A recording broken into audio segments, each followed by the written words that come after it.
This is THV 11 News at 6. He's done hurt so many people. Why keep on? As protests continue outside Tim's Tavern, the newest incident is getting the police involved. The reason why, coming up.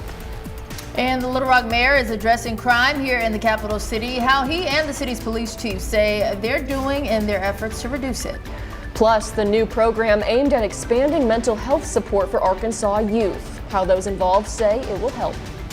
But we begin with an update in Pine Bluff, where authorities say Will Jenkins will face multiple felony charges once he's released from the hospital. On Wednesday, Jenkins allegedly shot a 71-year-old woman, then barricaded himself inside his home on South Cherry. SWAT was called and used tear gas to get him to surrender. He is expected to be charged with first-degree domestic battery, aggravated assault, and possession of a firearm by certain persons.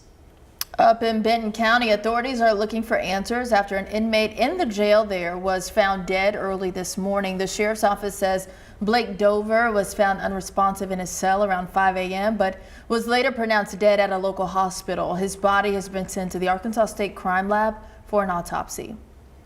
But our top story tonight, the continued protest outside Tim's Tavern. Thank you for joining us. I'm Faith Woodard. And I'm Brooke Buckner. For more than a month, protesters have stood outside the Benton restaurant after prosecutors made a plea deal and reduced charges against the owner. But tonight, a new confrontation with the protesters led to a call to the police, and THV 11's Tanya Motorzycki spoke to the witnesses and the owner.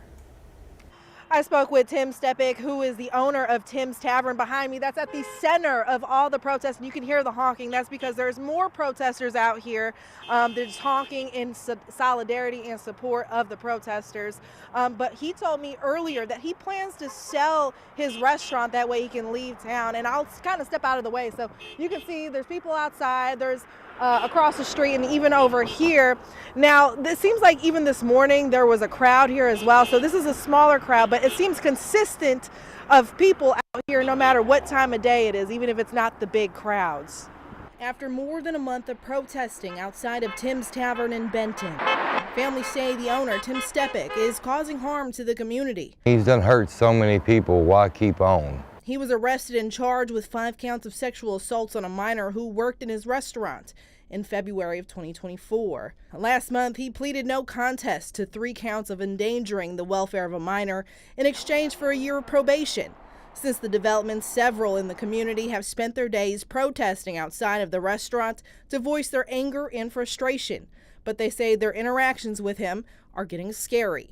Stephen Cook says he and his family were going to the tobacco store next to Tim's Tavern on Thursday night when they were nearly rear-ended by him. The incident was caught on camera by protesters. Yeah! Flew in behind us and slammed on his horn inches from hitting my mother's car. I talked to Stepik inside the restaurant off camera. He says the family took the turn slow and the encounter is not what they're making it seem. He continues to maintain his innocence and on social media said he only pleaded no contest because he felt he could not get a fair trial.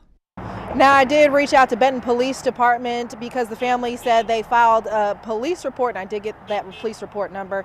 I just have not heard back from the police department. Now, Stepik says he has no timeline on when the restaurant will sell, but he says that he has it up for grabs right now. And as you can see, just consistent horns as you drive by. Protesters say that it's like this all day long. For now, live in Benton, I'm Tanya Motorzycki, THV 11 News. Thank you, Tanya, for that report. I'm meteorologist Nathan Scott in for Chief Meteorologist Tom Brandon this evening. Today, we saw a mixture of sun with some high clouds, but the numbers climbed up into the low to mid 50s. Now those numbers are dropping back down into the 40s, even some 30s showing up for you folks in Clinton, 42 in Searcy. It's 44 in Arkadelphia. There's also a little bit of a wind out there from the south and southeast, so that adds a little bite to the air. Certainly a chill if you're going to be out and about. It feels like 38 in Searcy and it feels like 43 in Pine Bluff. Here's your planner this evening. Take a jacket, take a coat. If you have plans to check out any of the holiday lights across the region, the numbers will drop down from the 50s into the 40s. Eventually will drop down into the 30s to begin your Saturday. I think most locations will end up into the mid 30s. Coldest spot, maybe 31 for you folks in Searcy, and then warmer down into southwest Arkansas. Everybody warms up tomorrow, though. A mixture of sun and clouds will send the numbers up into the mid 60s. Also, it will be breezy. Winds from the southwest at 10 to 20 miles per hour. And look at those 70s. Arkadelphia, Camden, Monticello, El Dorado, those 70s are headed in our direction. Not Sunday, but getting into the Christmas holiday. We've got a toasty forecast to talk about. I'll have more on those details coming up. Nathan, thank you. State officials are confirming that bird flu has been found in Arkansas.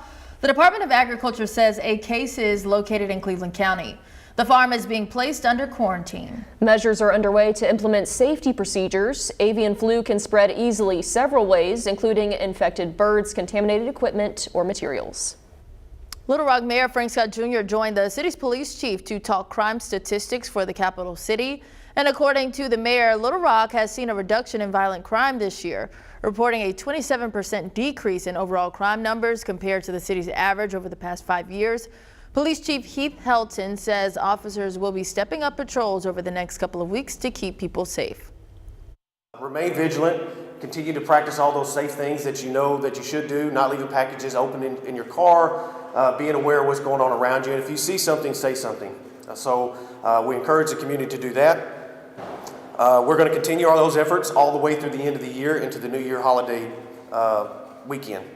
Chief Helton also confirming the police department currently has more than 50 open positions, but they hope sign-on bonuses for new recruits will help close that gap. Our very own Journey Taylor sat down with Mayor Scott about those new officer incentives.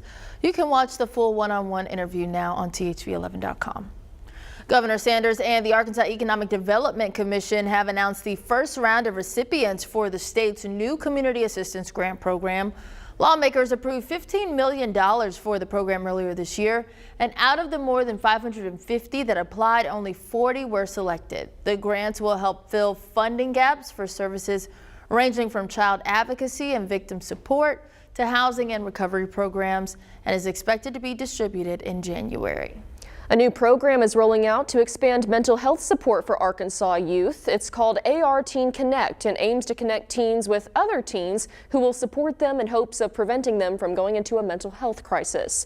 The chairman of the board of directors for Arkansas Crisis Center says the goal is to stop the spiral early on. We want 988 to be there as that final measure, but I don't believe that people should have to get to that point. With the amount of resources we have, and we can get people before that point, and that's what ultimately we're trying to do, is have that upstream measure. The program rolls out early next year, and in the meantime, Joshua Gonzalez says they're still offering help for youth during the holidays with their 24/7 crisis hotline. Just call or text 988. We have more information on how to get involved in AR Teen Connect on our website, THV11.com. The Arkansas Board of Corrections has voted to rename the North Central Unit in Calico Rock in honor of longtime chairman Benny Magnus. The board unanimously approved the change during its December meeting. Magnus has served on the board since 1999 and as chair since 2003, making him the longest-serving corrections board chair in the country. A formal renaming ceremony is expected in the coming months. Well, I showed you Saturday we're going to warm things up into the 60s, but second half of the weekend we cool things back down. Temperatures are expected to drop back down into the low to mid 50s. It stays that way potentially on Monday before things really heat up, getting closer and closer to Christmas Eve and Christmas Day. I'll have more on that forecast and our next chance of rain coming up.